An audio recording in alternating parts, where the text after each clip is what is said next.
Bienvenidos a un episodio más de Psicomorfosis. Cuando uno graba, luego pasan ciertas cosas que casi no grabamos, mi querido Samuel.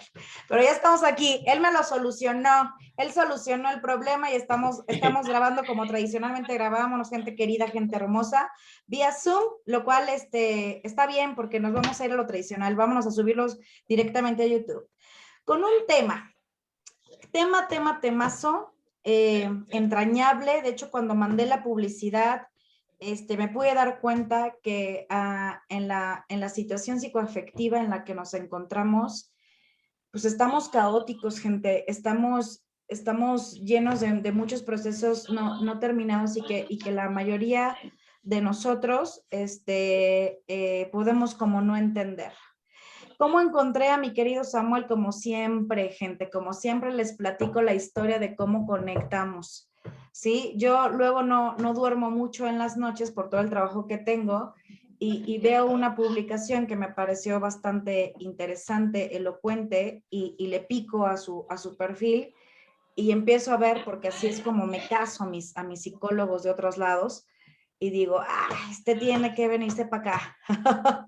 Y le escribo y me dijo que sí, y agradezco infinitamente, mi querido Samuel, que estés aquí, a pesar de la diferencia de horarios y de todas las contradicciones, con todo lo que ahorita pasó, pero ya estamos juntitos hablando de un tema que yo creo que te puedo jurar que a muchísima gente, mi querido Samuel, le interesa no solo saber el proceso, sino saber cómo salir de ese infierno tan doloroso que es cuando no sabes llevar un duelo acompañado o cuando no puedes entender qué es lo que te pasa.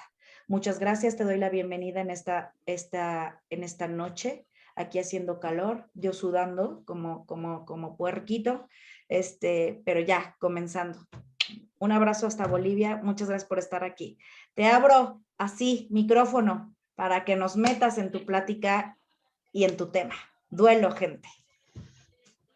¿Cómo estás, Cristal? Buenas noches a todos.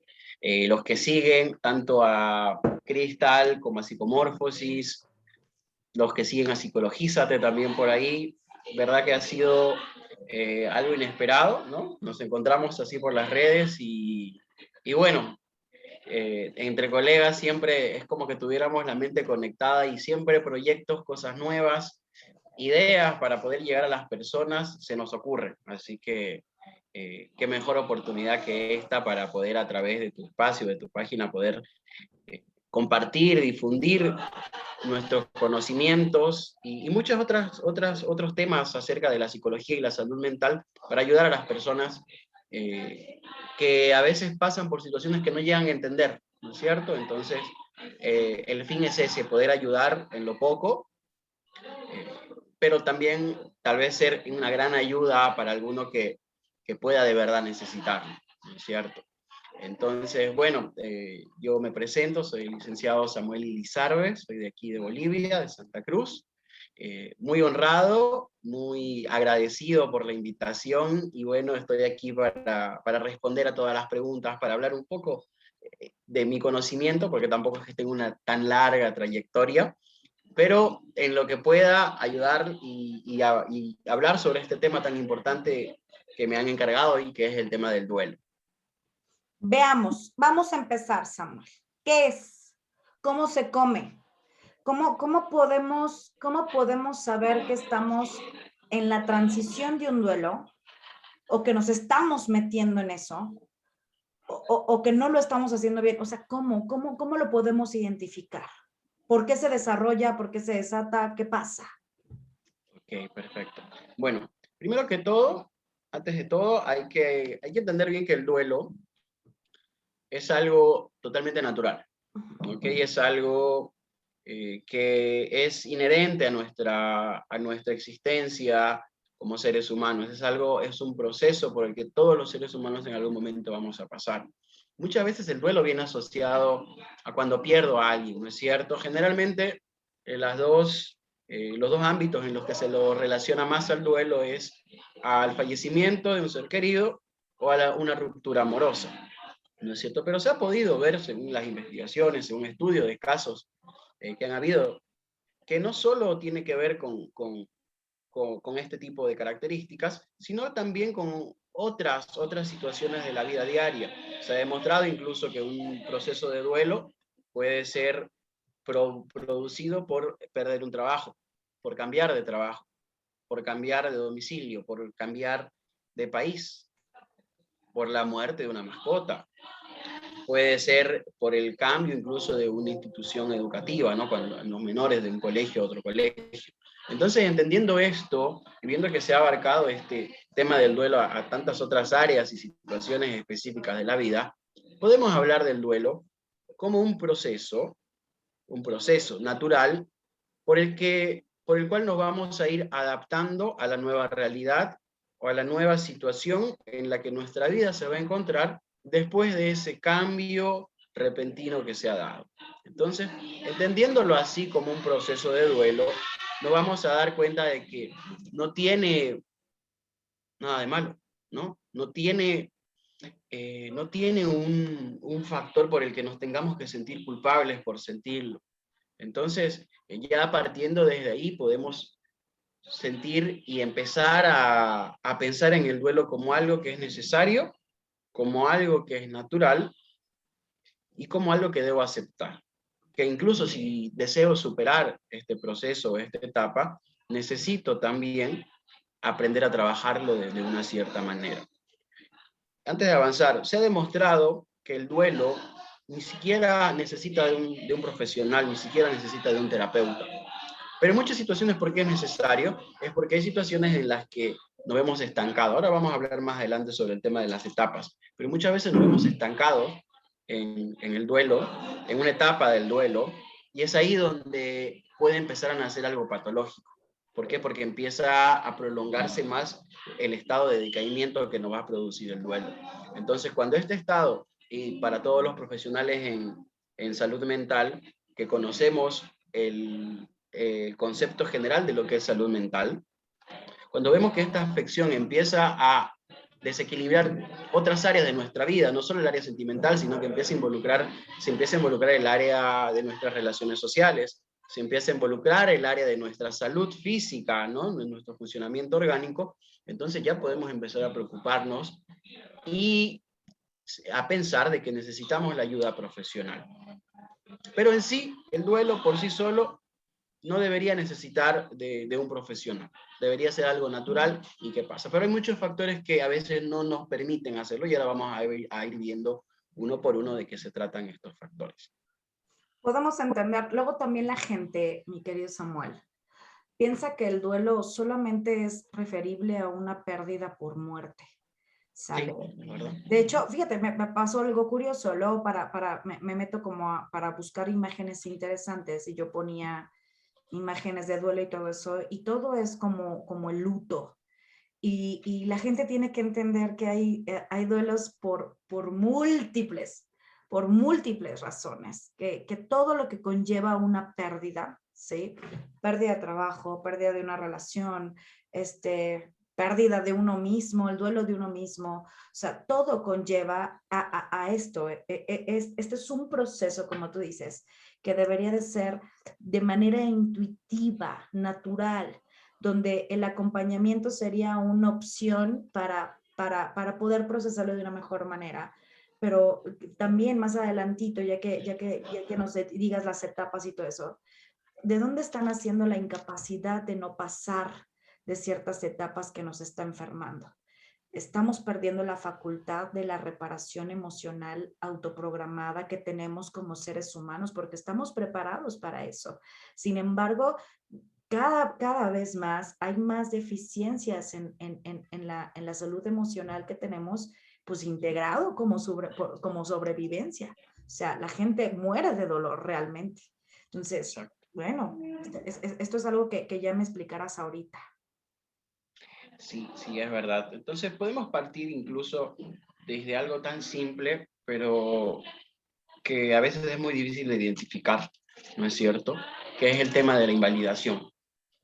Y es un factor muy importante de por qué el duelo tiende a volverse hasta patológico en las personas, ¿no? Cuando están atravesando. ¿A qué me refiero cuando hablo de invalidación? Estamos hablando que muchas veces la sociedad, las personas que están cerca de nosotros, con ese afán, con esa buena voluntad de aconsejarnos, ¿no? De tal vez darnos unas palabras de aliento, de consolarnos, terminan sin querer invalidando, ¿no? Frases tan sencillas y que podrían hasta sonar amorosas y con una buena intención, pero que terminan hundiendo más a la persona, ¿no es cierto? Terminan haciéndola sentir culpable de lo que está sintiendo. Sí. Terminan haciéndolo sentir como que no tiene, no vale, no sirve lo que está sintiendo. ¿Por qué? Porque con una simple frase como hay personas que están sufriendo peor que tú, ¿no? Que puede ser cierto, pero no es el mismo dolor. Entonces, o si esa persona te estuviera viendo, no quisiera que tú estés triste, ¿no es cierto? Y son frases que todos caemos, creo que hasta yo lo he hecho en algún momento, tal vez queriendo consolar a alguien, pero sin querer terminamos haciendo sentir más a la persona culpable por lo que siente y sobre todo quitándole el valor que debe tener ese duelo, ese dolor, ¿no? Ese sufrimiento que está teniendo. Entonces, ya basta, tienes que superarlo. Y agrégale la culpa aparte del dolor. Entonces, imagínate, lejos de ayudar hundimos más, y tienes razón en eso, mi querido Samuel. Incluso hasta la impotencia, ¿no? Con el famoso échale ganas. Ándale. ¿No es cierto?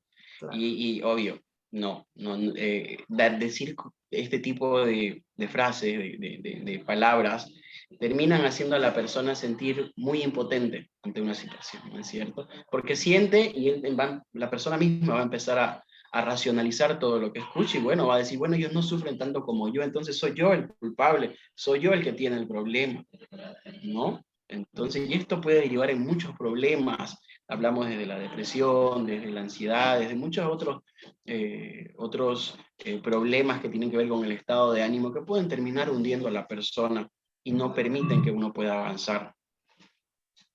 Así es. Y más que nada, o sea, y quitándole humanizándonos, porque nosotros lo hablamos desde el perfil de psicólogos, ¿no? Pero ante todo tenemos que saber que pues esa es nuestra vida profesional, pero somos seres humanos que también hemos referido esas frases y también nos las han referido. En cualquier circunstancia donde amerite transitar por este proceso. Y sí sé, por experiencia propia, yo perdí, tengo múltiples pérdidas, como todos, ¿no? Pero hay una que referente a mi divorcio, de mi primer matrimonio y de la muerte de mi padre, que yo siendo psicóloga, sí, porque ya lo era en ese entonces, ya no entendía yo, mi querido Sammy, cómo la gente no podía entender que era un proceso pues fino y delicado y personal, y que en una trayectoria de unos cuantos días no podías olvidar o no podías trascender el hecho de ya no estar. Te estoy hablando de dos situaciones distintas, ¿sale? O sea, que conlleva una acción que es la pérdida. Pero si la gente fuera, si el resto de la gente, lo general, tuviéramos más empatía y más respeto por el dolor y por los procesos, podríamos tener más seguridad de tener una sociedad más sana y más empática, porque fíjate cómo un tema como el duelo te lleva a cómo te relacionas socialmente, ¿sí? Y qué es lo que le hace sentir al otro que lejos de ayudar, ¿sí? Empeora el proceso y empeora la situación emocional en la que se encuentra la persona que en ese momento se encuentra afectada.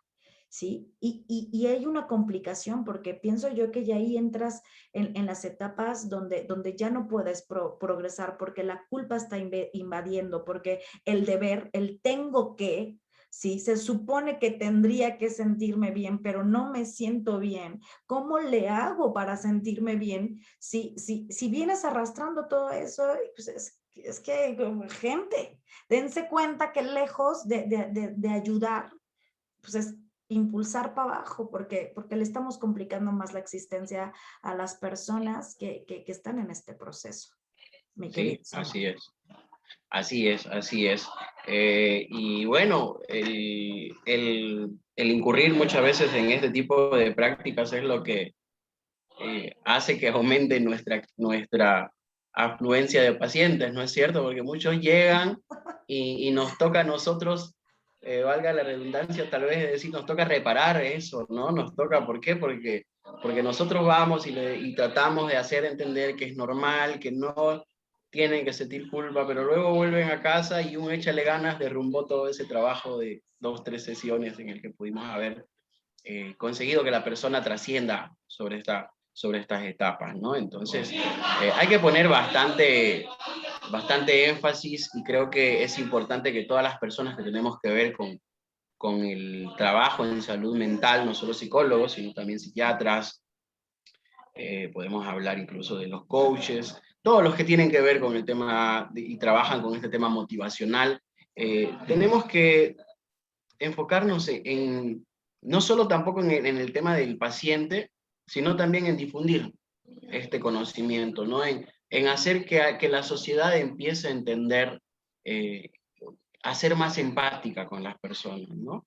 A no juzgar, porque muchas veces sin querer juzgamos, ¿no es cierto? Entonces, este juicio de valores al que nosotros sometemos a una persona, tal vez con la intención de consolar o de animar, es lo que muchas veces lleva a la persona a empeorar ese cuadro, que podría ser un simple duelo, ¿no? Que podría ser una tristeza que por sus etapas puede ir pasando tranquilamente, puede ir asimilando la situación, pero obviamente no va a poder hacerlo porque no encuentra esas herramientas personales, gracias a que está rodeado de una sociedad que no se lo permite, ¿no? Que no le deja procesar de manera adecuada esta etapa, esta fase del duelo. Es correcto. ¿Cuáles son las etapas, Samuel?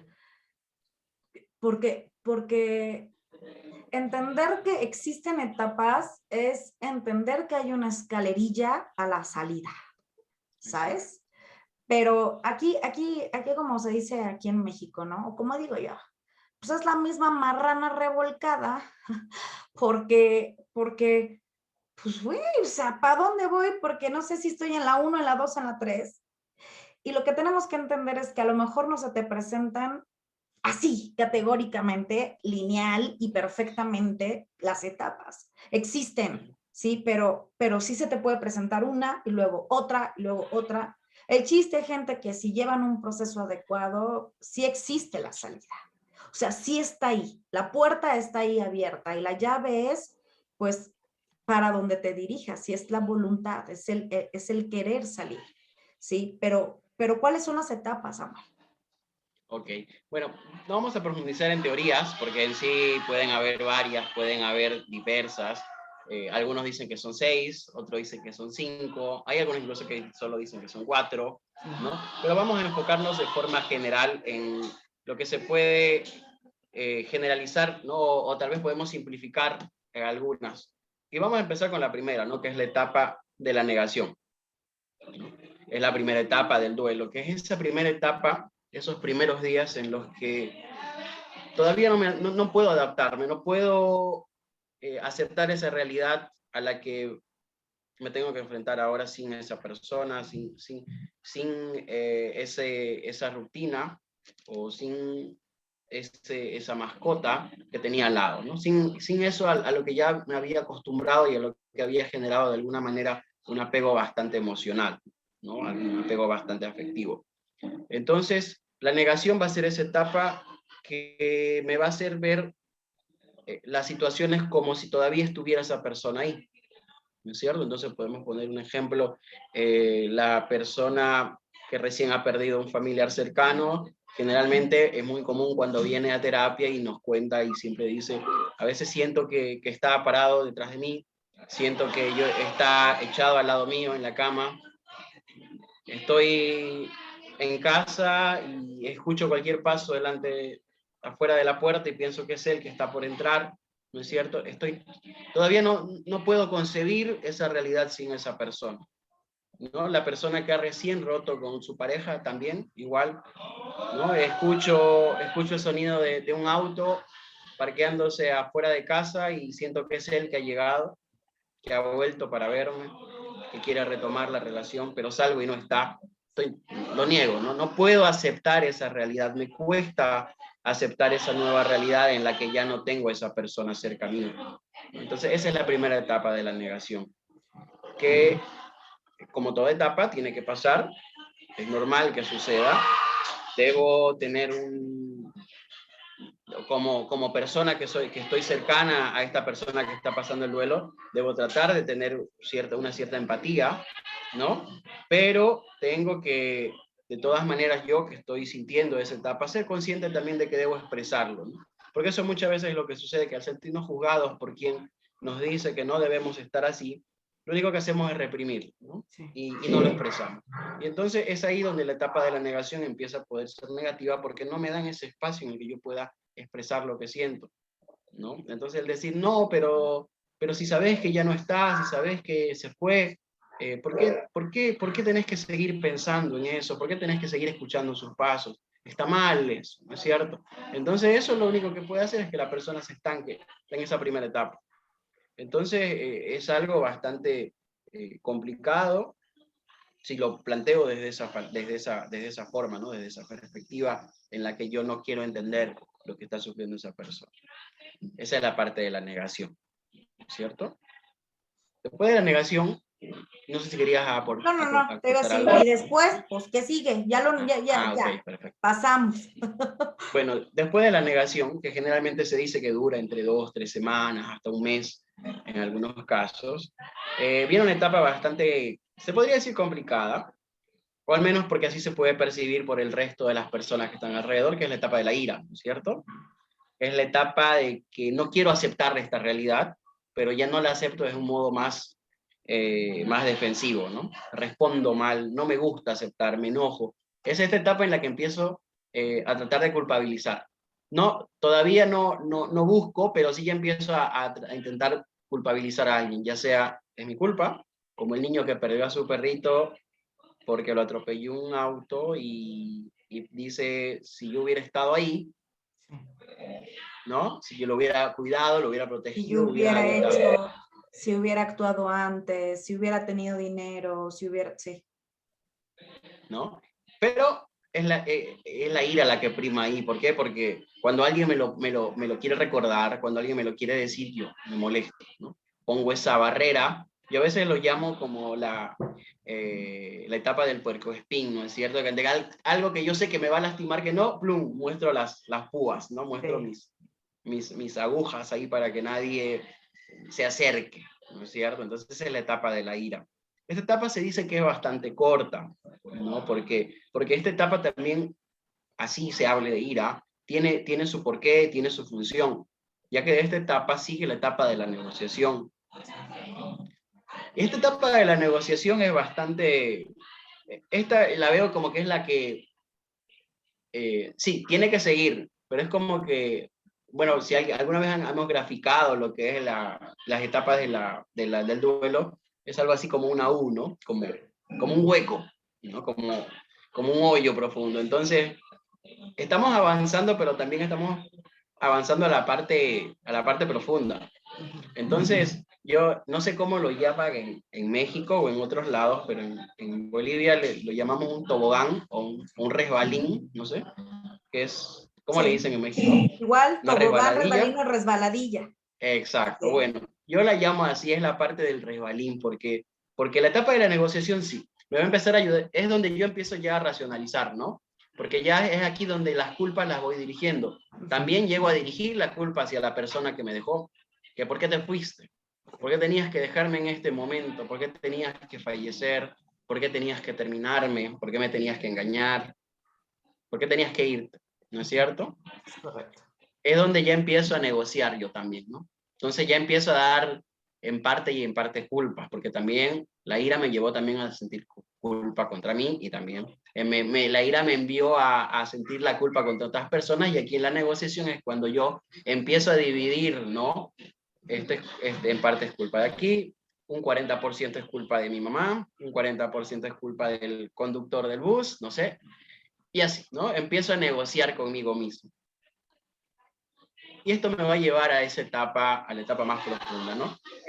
Algunos teóricos la etapa más profunda la llaman la etapa de la depresión, le dicen, pero muchos hemos preferido llamarla la etapa de la etapa de la tristeza profunda. Hay otros nombres que ahora no se me vienen a la mente, pero generalmente se prefiere llamar así porque si no se puede catalogar con el tema del trastorno depresivo, Sí. y no es cierto, cuando hablamos de depresión hablamos de otra cosa más compleja. Entonces, esta es la resbaladilla porque esto es lo que nos va a catapultar a esa parte profunda, ¿no? Sí. A la etapa de la tristeza, porque ya racionalicé, ya negocié con mi dolor, ahora tengo que sentirlo, porque ahora sí es donde empiezo a despedirme de verdad de eso a lo que yo me estoy desconectando, de esa persona, me estoy despidiendo de esa relación, de ese trabajo que tanto me gustaba pero que tuve que cambiar, de mi casa, de mi hogar, del que tuve que irme por diferentes motivos. Es esa parte en la que ya voy a empezar a sentir de verdad el dolor, porque ya de verdad me estoy desconectando, me estoy despegando totalmente, estoy haciendo ese quiebre, esa ruptura real de eso a lo que estaba tan apegado y que, bueno, lo tuve que perder. En esta, fíjate, ahorita que llevamos, a mí me han preguntado muchas veces. Yo soy mucho de hacer metáforas medio chistosas de los procesos para que me los puedan entender mejor. Un día me preguntaron, si pudieras ejemplificar lo que es un duelo, ¿cómo lo dirías, no? Y yo les dije, así, yo compré en algún lugar un pastel bien bonito, decoradísimo, ya sabes, como los que están de moda. Sí, bueno, aquí en mi país todo el mundo anda gastando un dineral en el fondant y todo eso. Pero yo no sabía que ciertas partes del pastel, del relleno, me iban a hacer daño, porque ya estaban echadas a perder. Pues del atascón me lo engutí, ¿no? Me lo eché, ¿sí? En el proceso del que ya no está el pastel, ¿sí? Sigue existiendo dentro de mí, ¿no? Y claro, me empieza a enfermar y me empiezo a sentir mal, ¿sí? Y tengo fiebre y tengo dolor en la barriga y me duele la cabeza y me duele mi cuerpo, ¿sí?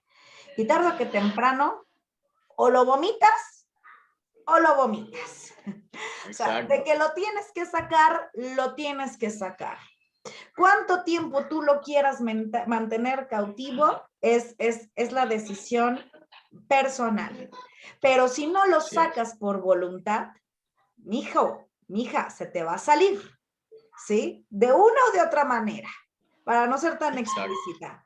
Pero lo que está mal trata de salir. Y esto lo puedo materializar en las etapas que estás mencionando, ¿sí? En la negación de, no, está re chulo el pastel, me lo como, ¿no? La negación, ya sabes que esto está mal, todo eso. La aceptación de todo, el enojo por habértelo comido todo y porque te sientes mal. Y luego cuando ella dice, sí, me atasqué, me lo tragué todo, ¿sí? Acepto, es mi culpa, viene lo que tú dices, la picada, ¿sí? La dada en la madre, como se dice aquí en México, ¿sí? Y te das en la madre y es necesario darse en la madre, es necesario, sí. Es necesario pasar por eso, porque ahí es donde, mi querido Samuel, dime si no, ahí se ven las realidades. Exacto, obvio, es verdad. Es como, incluso ahí, yo lo comparo a veces, incluso cuando tratamos el duelo, con las personas que están en la rehabilitación, ¿no? Sí. En etapa de rehabilitación, de narcóticos, de consumo, que también se les dice, ¿no? O sea, ya tocaste fondo, más abajo no vas a ir, ¿no es cierto? Ya tocaste fondo, ya estás ahí, ahora te toca levantarte. Si querés quedarte ahí, te quedas, ¿ok? Pero sabemos que no es positivo, sabemos que no vas a avanzar, sabemos que es contra lo que estamos luchando.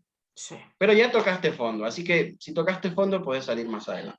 Sí. Incluso y esto incluso para las etapas del duelo también me ha servido bastante, ¿no? Incluso yo si salgo de este hueco con el que me he encontrado en la vida, más adelante, quién sabe, tal vez me tope con otro, ¿no?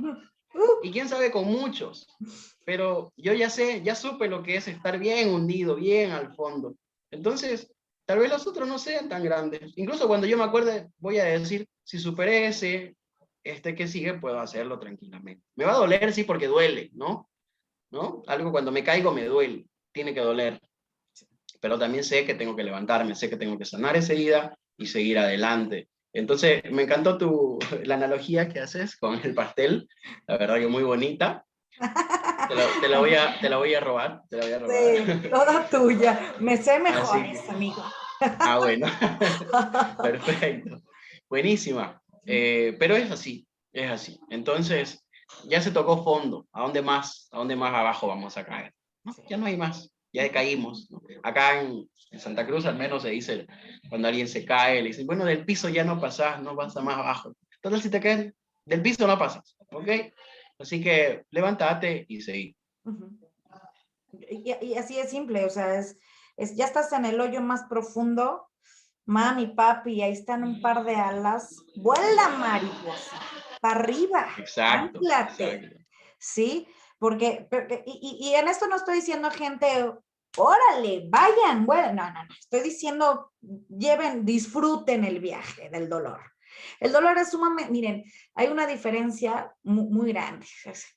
Hablamos de cuestiones paralelas al sufrimiento y al dolor, pero el dolor es una de las cosas más hermosas que ha pasado en mi vida. Yo las etapas más dolorosas de mi vida es cuando más he creado cosas hermosas para la humanidad, para mi familia y para mí. ¿Cómo se llega a este punto? Pues con el autoconocimiento, tú lo dijiste perfectamente bien, mi querido Samuel. Luego ya pasas otras, hasta peores, ¿sí? Y yo les digo a mis pacientes y le digo a mi gente, ¿no? La única diferencia entre tú y yo, querido amigo, querido paciente, es que yo ya crucé el infierno, yo ya me sé la salida, yo ya le digo al Satanás, ¿qué hubo, le compa? Vámonos, préstame otra vez la llave para salirme, echémonos Buenísimo. un tequila y hasta me echo la platicada con el chamuco.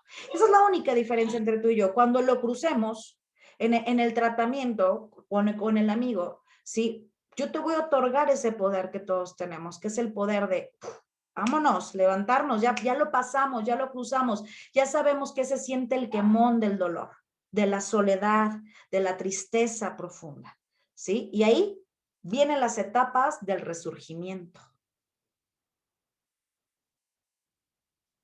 ¿Cuáles son? Exacto. Bueno, como decía, hay algunas diferencias entre teóricos, ¿no? Hay algunos que directamente de esta etapa pasan a una sola, Uh-huh. hay otros que hacen dos, pero vamos a hablarles igual una por una para tratar de entenderlas, ¿no? Generalmente dicen que después de este empieza la aceptación. Hay otros que dicen que la aceptación empieza todavía más allá, ¿cierto? Pero, ¿por qué? Porque hay otra más arriba que se llama el restablecimiento, pero vamos a hablar de la aceptación, porque yo creo que igual toda esa subida, toda esa cuesta arriba que nos viene, que bueno, si es cuesta arriba uno piensa que es difícil, pero no es que sea difícil, sino que el hecho de estar abajo y muchas veces como la presión social, ¿no es cierto? Como a veces la falta de recursos personales para afrontar este proceso del duelo hace que nos estanquemos en esa parte profunda de la tristeza.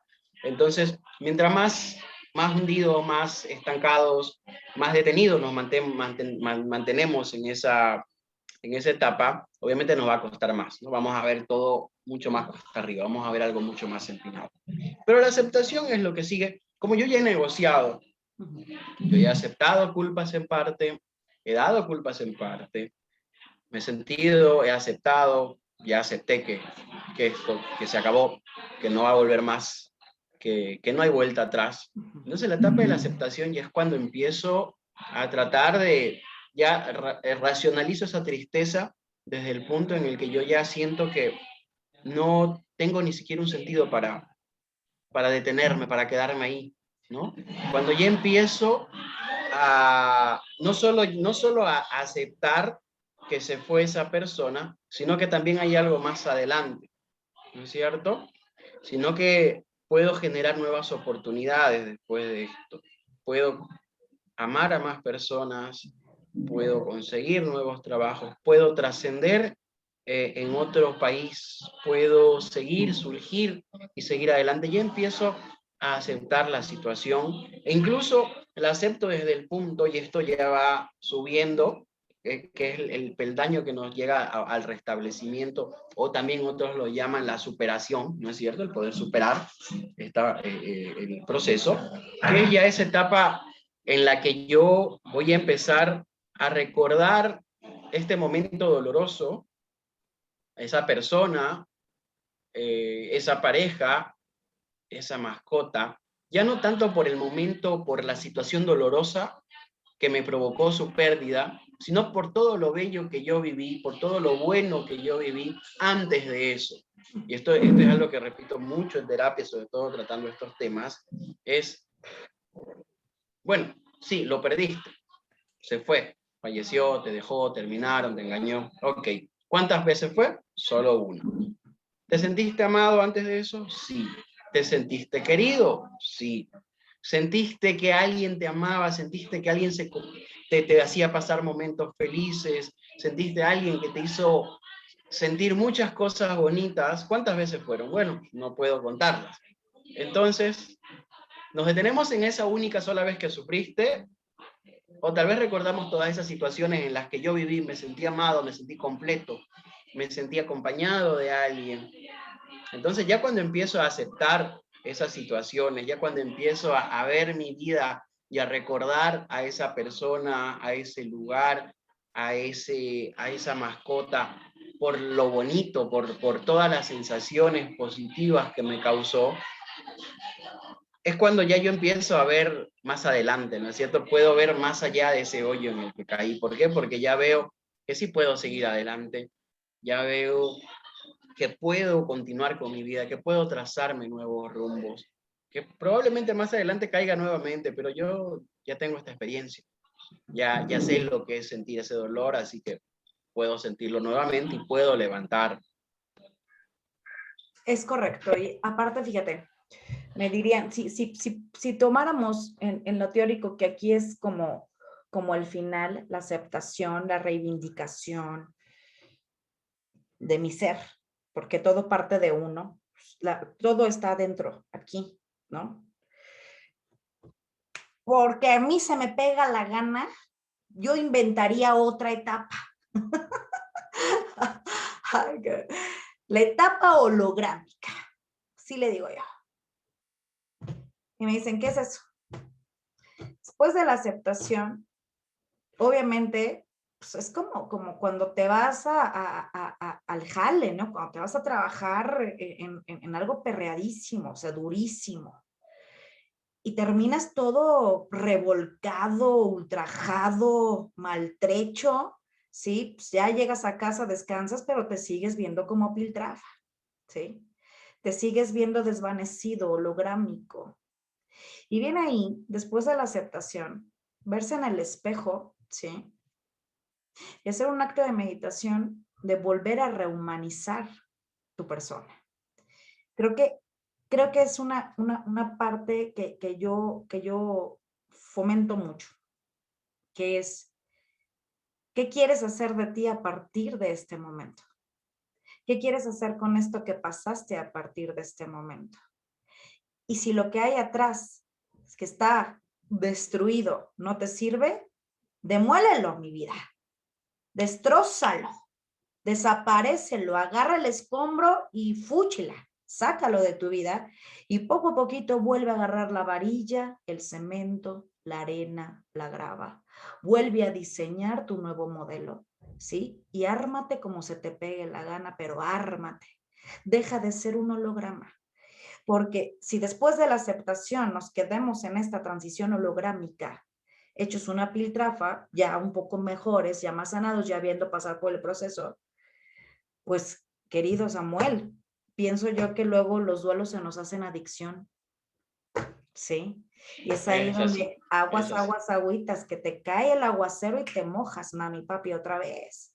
Y es ahí Exacto, donde tenemos que exacto. entender que debemos de volver a materializarnos, de volver a hacernos sólidos, de dejar Sí, de ser solo un holograma.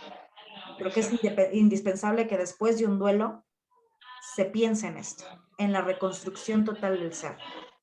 Ese es verdad. mi pensamiento pacheco, ¿no? Mafufo. Perfecto, no, está hermoso, está perfecto. Incluso se asemeja a algo porque yo lo llamo las herramientas personales, ¿no es cierto? Que es parecido al obrero que reconstruye, que repara, que construye nuevamente algo. Yo le trato de llamar herramientas personales, muy bonito, porque eso es lo que le ayuda también a las personas, ¿no? A tratar de que ellas también entiendan que por el mismo hecho de que ellos están hundidos en su dolor, se les hace difícil verlos. Entonces, obviamente, no tiene sentido decir todas las personas podemos, tenemos la fuerza de voluntad, cuando una persona que de verdad siente que su voluntad está tirada al piso, ¿no es cierto? Entonces, desde ese punto, hacer el esfuerzo de ver esas herramientas personales, centrarme en mi realidad, es lo que ayuda a las personas a poder trascender y a reconstruirse, ¿no? Entonces, una de las cosas muy importantes que me gusta siempre tratar de hacer con las personas mientras trabajamos sus procesos, es que ellas se adapten a su realidad, porque muchas personas, ya el hecho de que asistan a terapia quiere decir que están tratando, ¿no es cierto? Entonces ya valorar mucho el hecho de que hoy te levantaste, te bañaste, te alistaste para venir a terapia a pesar de todo lo que tienes, es muy admirable. ¿Por qué? Porque lo estás haciendo, ¿no? Si no has dejado de luchar, es porque no está perdido. Entonces ya ese hecho, y eso, y la persona no lo ve así, ¿no? Porque llega y destruido, no, yo no puedo, doctor, yo no puedo porque estoy así, no puedo con este dolor que me rodea, pero viniste, te levantaste, te alistaste. Cuando viene una chica, viene, te maquillaste, te arreglaste, te miraste al espejo para venir acá. Tan hundida no estás, ¿no es cierto? No es que te trajeron a la fuerza encerrada, no, tú viniste porque querías, entonces estás luchando. Y entonces empezamos también a ver su realidad. ¿Qué estás haciendo? Sí, estoy yendo a trabajar, pero llego a mi casa y me destrozo todas las noches y lloro. Ah, pero vas a trabajar, ¿hace cuánto? Hace 2, 3 meses. 3 meses con ese dolor inmenso, pero estás trabajando e incluso tenés las fuerzas de venir a terapia, la fuerza la tenés. Estás tan hundida. Entonces, pero obviamente es el dolor que no les deja ver, ¿no? Es el dolor que no les deja concentrarse en todo eso positivo que ellos están generando, que en sí todos lo tenemos, pero obviamente tratar de razonar un poquito en ese sentido y ver que sí tenemos esas herramientas, solo que obviamente este momento, esta situación no nos está poniendo como una capa nubosa y lo vemos opacado, ¿no? Opacamos todas esas fortalezas que estamos teniendo. Entonces, con la ayuda también de la parte terapéutica y obviamente la voluntad de la persona que tiene para asistir a terapia, entonces tratamos también de poder reconocer esas herramientas, sí, herramientas, esos recursos para luchar contra lo que nos está rodeando, lo que nos está estancando y nos está haciendo daño. Muy bonita tu analogía, Cristal. Sí, se te hace. Sí, no, y se parece porque yo digo herramientas, tú hablas de un constructor, no sé si un albañil, como decimos nosotros. Acá. Albañil aquí también se dice igual. Ah, también, bueno. Entonces, va por ahí, ¿no? Va por ahí, son herramientas, son esos recursos que tenemos para seguir adelante y reconstruir. Mira, yo cuento esta historia bien seguido en Psicomorfosis. Y yo le he dicho a la gente, la verdad es que aunque se aburran, me vale. La voy a seguir diciendo. Sí, porque para mí es importante. En 15 días, Psicomorfosis cumple un año con expectativas que mira, Samuel, yo jamás me imaginé que estaría yo contigo acá charlando. Sí. Pero nació justamente por una etapa de duelo, ¿sí? Nació desde lo más profundo de la tristeza, ¿sí? Yo acababa de tener mis gemelos, uno de ellos nació con un defecto congénito, estábamos en pandemia, yo la estaba pasando mal, aparte tenía un niño de un año, otro bebecito, sí, o sea, terrible, o sea, o sea, fue la peor etapa, una de las peores etapas de mi vida. Y estando ahí, pues le dije a mi compa, el chamuquín, ¿qué huele? Ya no los conocemos, híjole, ahora sí estoy bien madreada. ¿Cómo le hago para salir, mijito? Porque ya se me olvidó la salida. Hace mucho que no te visitaba. Y me dijo, mijita, pícale, construye y crea arte, porque luego pensamos que el demonio mental es a veces nuestro enemigo, y no, a veces al monstruo se le puede hacer amigo, y de ahí te agarras para impulsarte.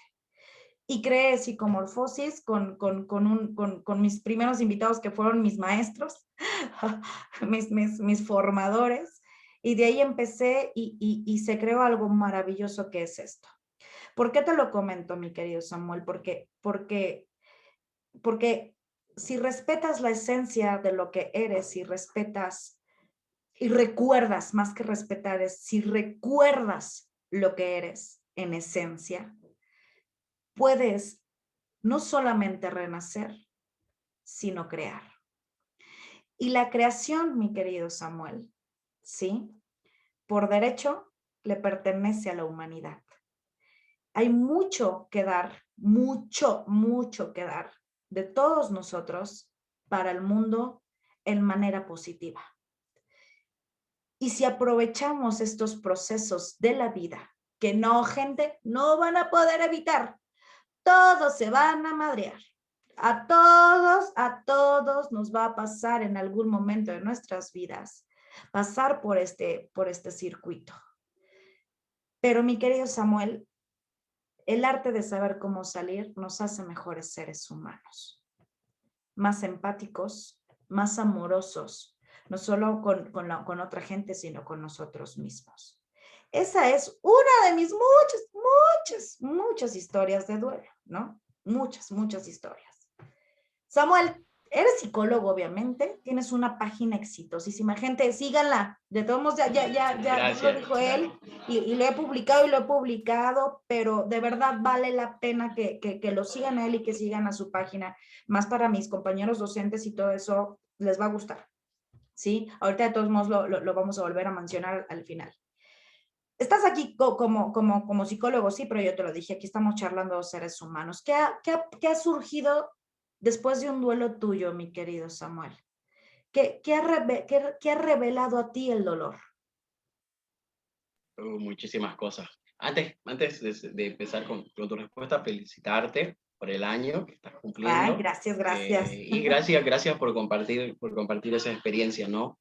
Que yo también también puedo pensar en situaciones, la verdad varias, también, en las que de verdad, y puedo decir que sí, que el dolor me ha llevado a eso. Ahora sí pienso en algo muy fuerte, voy a tratar de no pensar tan fuerte porque si no me pongo a llorar. Soy muy sensible, yo, que no parece a veces. Pues llórale. Por ejemplo, hace años yo vivía lejos de mis padres, bastante lejos, viví por 6 años, lejos de casa, y una vez tuve un accidente. Y me fracturé la pierna. Sí, tuve a mi familia que me ayudó, mis tíos, vivía con la familia de mis tíos. Pero fue una sensación bastante horrible porque nunca me había pasado antes. Sí. ¿No? Y más que todo porque esa sensación de sentirme solo, Sí. ¿no?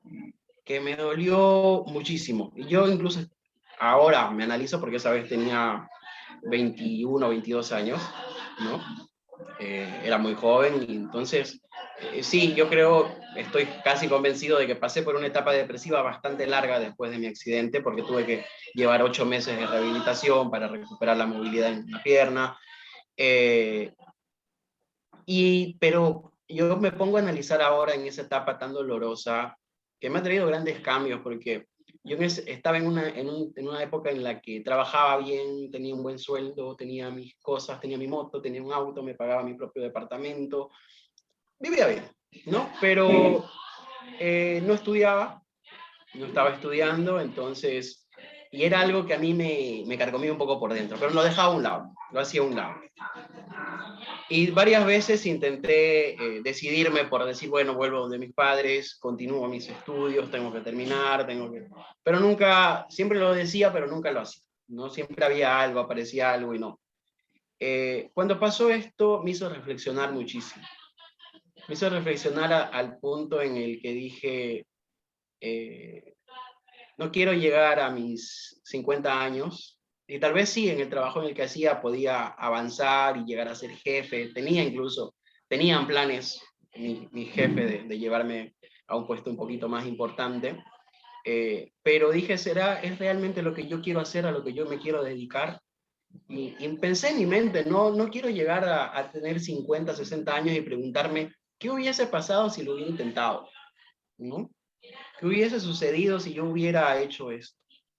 Hubiera continuado mis estudios en vez de seguir aquí trabajando. Y esa situación fue la que me hizo reflexionar bastante. Esa etapa depresiva en la que lloraba solo. Llegaban mis primos para visitarme y me secaban las lágrimas y hacía como que no pasó nada. Pero me carcomía por dentro durante todo ese tiempo. Pero esa etapa de dolor fue la que me ayudó a ser un poco más decidido. Tuve una pequeña ayuda porque un primo mío se cansó de verme así, fue y le dijo a mi jefe: Samuel, está mal, quiere volver a su casa con sus padres.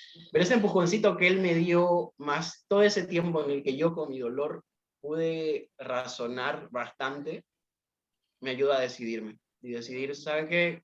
Quiero volver con mis padres, quiero terminar mis estudios. No sé cómo me vaya a ir, pero al menos quiero intentarlo. Mi jefe se quiso morir al comienzo, pero después me dijo: mira Samuel, yo sí, a tu edad, si hubiese tenido tu edad y tus padres y mis padres me hubiesen ofrecido eso, yo también lo hubiera hecho. Anda, si te va mal, que espero que no sea así, tenés las puertas abiertas, podés volver aquí, te recibimos con los brazos abiertos, pero intentalo, porque yo sé que vos querés y eso te va a servir. Y bueno, yo ya son casi 12 años que volví, estoy con mis padres, terminé mi carrera, no me va mal, no, no digo que me va a las mil maravillas, pero bueno, está Psicologízate, están mis excelentes colegas con los que hemos empezado Psicologízate, ya llevamos casi 3 años con Psicologízate, hemos abierto un consultorio, la verdad que estoy muy contento y ahora conversando contigo, y justo con lo que me cuentas, es que me doy cuenta, incluso digo, wow, todo ese dolor, todo ese sufrimiento, todos esos momentos que pasé son los que me han llevado ahora a estar como estoy, y no estoy arrepentido para nada. No estoy, entonces, eh, mi mensaje para los demás es eso, ¿no? Esa etapa dolorosa, esa etapa que nos hunde, que nos duele, que nos quiebra por dentro, tal vez es lo que tal vez estamos necesitando para seguir más adelante. Yo sé que tal vez podemos decir, hubiera preferido cualquier cosa antes de sentir este dolor, antes de sentir ese dolor, pero ya no estamos antes de ese dolor, ahora estamos después. Y lo que hay después puede ser bueno, puede ser mucho mejor, siempre y cuando nosotros tengamos esa voluntad y encontremos también a las personas adecuadas que nos ayuden a procesar esto. Porque yo podía haberme hundido, ¿no? En mi dolor, yo podía haberme quedado ahí, yo podía haber seguido con miedo, incluso saqué una importante reflexión en esa época, porque yo después agarré un miedo totalmente atroz a ir en moto. Y eso, bueno, lo cuento un poco rapidito para no alargarme mucho, que incluso creo que para esta noche puede ser de mucha enseñanza, que yo después que sucedió el accidente, me fracturé 2 huesos de la pierna, la tibia y el peroné, no quise agarrar más la moto. Después que me recuperé y todo, mi moto estuvo un buen tiempo ahí guardada, nadie la recogía, nadie la llevaba. Mis tíos pasaban, me decían: Samuel, tu moto sigue en esa esquina, llévatela porque un día de estos pasa alguien y se la lleva. La moto estaba sana, no tenía nada, ni un solo rastro. Yo pasaba y no la quería, no quería subirme porque tenía un miedo a todos, ¿no? Hasta que un día uno de mis primos más queridos, que siempre le agradezco por los cambios que me ayudó a impulsar, y se paró ahí en el auto y me dijo: Samuel, ¿te bajás y te llevas esa moto? No, bájate porque yo te dejo afuera, yo te dejo aquí en medio de la pista, llévate esa moto. Aquí está la llave, agarra, yo voy a ir detrás de vos, me dijo. Y eso es algo que me quedó. Yo voy a ir detrás de vos, ¿ok? Anda a la velocidad que querás, pero yo voy a ir detrás de vos. Agarré la moto, la encendí, fui a 20 por hora, creo, no recuerdo, fui súper despacio. Había una fila detrás de nosotros, pero mi primo tranquilo estuvo detrás de mí. Llegué a mi casa y en poco tiempo retomé a ir en moto. Me caí una vez más después, por imprudente, pero no me hice nada. Pero me di cuenta de una reflexión bastante bonita, ¿no? Y es algo que lo uso mucho, que a veces el miedo o incluso el dolor, ¿no? Con este tipo de sensaciones que a veces las llamamos negativas. ¿Por qué? Porque no sentimos cosas agradables, obviamente, pero que en sí no son negativas, porque nos hacen despertar, nos hacen dar cuenta de muchas cosas. Y yo cuando reflexiono en esto con el miedo, que creo que también se puede adaptar al tema del dolor, es que tanto el miedo como el dolor no pueden ser nuestros enemigos, como tú decías, ¿no? Ese demonio no puede ser nuestro enemigo. Obviamente tampoco va a ser nuestro amigo, pero podríamos ser aliados. ¿Por qué? Porque a mí el miedo me ayudó a luego a ir en moto y tener mucho más cuidado. A mí el miedo me ayudó a ser más precavido. Ahora también manejo cuando voy al volante a ser más precavido al volante. ¿Por qué? Porque ese miedo me está ayudando. No es mi amigo, pero tampoco es mi enemigo. Lo tengo de aliado porque el miedo me está ayudando a poder avanzar con cuidado, con cautela. El dolor, lo mismo. Lo El mismo. dolor también nos va a ayudar. El dolor también nos va a prevenir, nos va a hacer pisar tierra muchas veces, ¿no? Cuando a veces subimos mucho y una desilusión nos pisamos la realidad y esa realidad es la que nos va a ayudar a ir seguros, porque a mí el miedo es lo que me hizo ir más seguro, es lo que me hizo tener como una mosca ojos por todos lados. Sí. Entonces, todo el dolor, hablando del dolor, pero todas estas sensaciones como el dolor o el miedo, señores, no las desechemos, nos sirven, nos ayudan. El dolor nos va a ayudar a descargar, nos va a ayudar a liberarnos de eso que nos está provocando, pero va a ser liberador, ¿no? Entonces, y algo que para cerrar el programa, tal vez ese miedo, ¿sí? Y ese dolor te ayude a destapar cosas más profundas para poder sanar por completo. Siempre que se destape la cloaca, no vuelvan a meter la porquería que sale. Dejemos de ser cobardes para vivir, querido Samuel. Sí. Enfrentemos y limpiemos, poco a poquito. Ahí va sí. quedando el saloncito bonito, con amor y con esmero. El proceso de la vida es un juego mediático, armonioso, a veces truculento y a veces sumamente movido, pero al final de cuentas es maravilloso estar vivo, ¿sí? Y esto es algo que uno tiene que procesar y tiene que pasar. Como lo queramos poner y como lo queramos decorar, ya es por voluntad y por sí energía propia. Ya veremos qué pasa en el futuro. El mensaje de Cristal Muñoz es: vive, ¿sí? Hoy por hoy, ni con la pandemia, se ha demostrado que existen los zombies. Dejemos de vivir como zombies, gente, ¿sí? El dolor es parte de sentir y de estar vivos.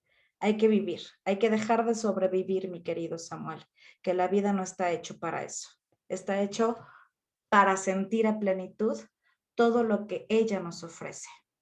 Ese es mi mensaje de esta noche. Qué noche tan sabrosa.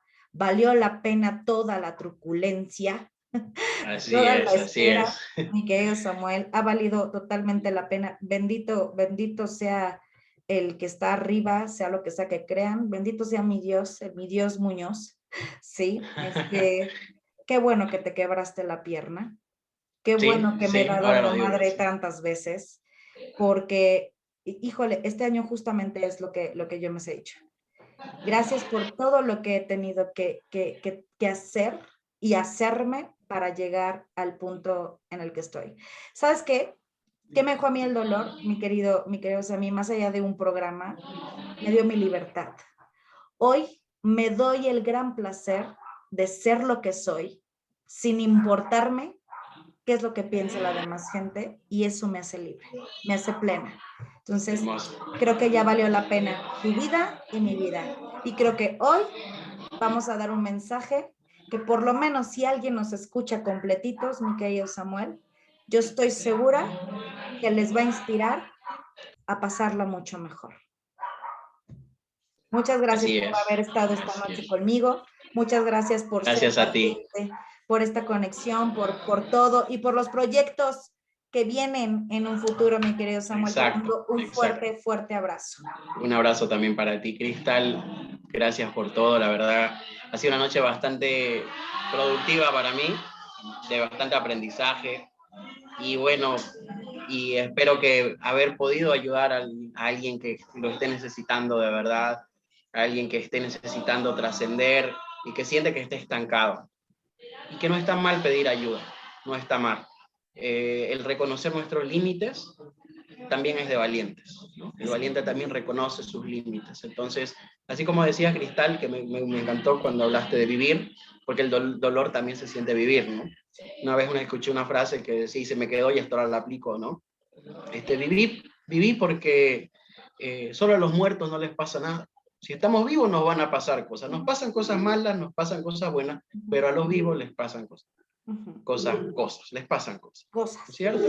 Entonces, si estamos vivos, nos van a pasar cosas. Porque si no, no estaríamos vivos. Pues amén por eso. Ya ayudaste a alguien. Mira, luego para no extendernos, porque si no nos va toda la noche y mejor te sacas tu bebida, Sí. me saco la mía y esto se hace fiesta, ¿sí? Pero ya ayudaste a alguien. Tu servidora te escucha. Entonces, después de esto, vamos a aplicar ciertas cosas, más por tu historia de la moto que ahí me sonó y me movió. Por eso amo psicomorfosis, amo no planear mis programas, porque siempre hay algo en mí que se repara. Muchas gracias, mi querido Samuel. Un beso Gracias hasta a ti, allá. Cristal. Un beso, igualmente. Bye, bye. Chao, chao.